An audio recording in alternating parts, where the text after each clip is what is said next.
चलिए modern technology को आसानी से समझाने की इस प्लेबुक में गोता लगाते हैं। एसक्यूएल से लेकर जेनरेटिव एआई तक टेक की दुनिया बहुत बड़ी है। सवाल यह है, इसे समझा कैसे जाए? शुरुआत करते हैं एक बेसिक चीज से, रेस्ट एपीआई।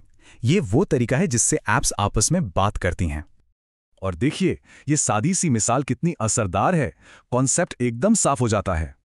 डेटा कहीं तो रखना होगा ना। दो मेन ऑप्शंस हैं, एसक्यूएल और नो एसक्यूएल। दोनों के अपने फायदे हैं। सॉफ्टवेयर बनाने के लिए एक तय प्रोसेस होता है। ये कुछ बेस्ट प्रैक्टिसेस हैं जो हर मॉडल में सफलता के लिए ज़रूरी हैं। अब बात करते हैं सिस्टम के स्ट्रक्चर की। मोनोलिथ सिंपल होते हैं, पर माइक्रो सर्विसेज बड़े स्केल पर काम आते हैं।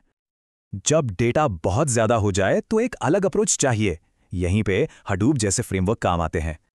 ये मिसाल इसका मेन आइडिया एकदम साफ कर देती है। काम को बांटो और आसानी से पूरा करो।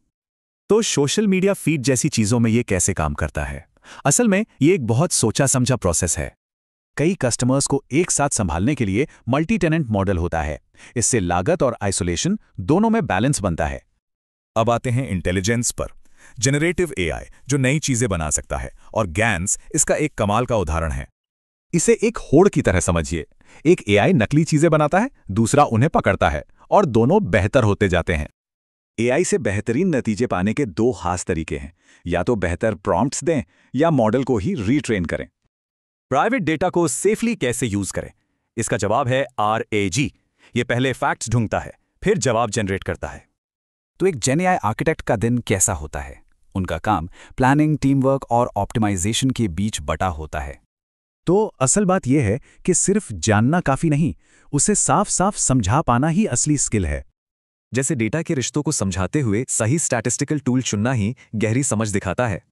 तो असरदार तरीके से कैसे समझाएं?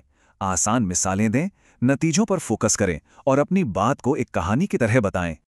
अब इस प्लेबुक की मदद से सवाल यह है कि अगला कौन सा कॉम्प्लेक्स आइडिया आसान बनाया जाएगा?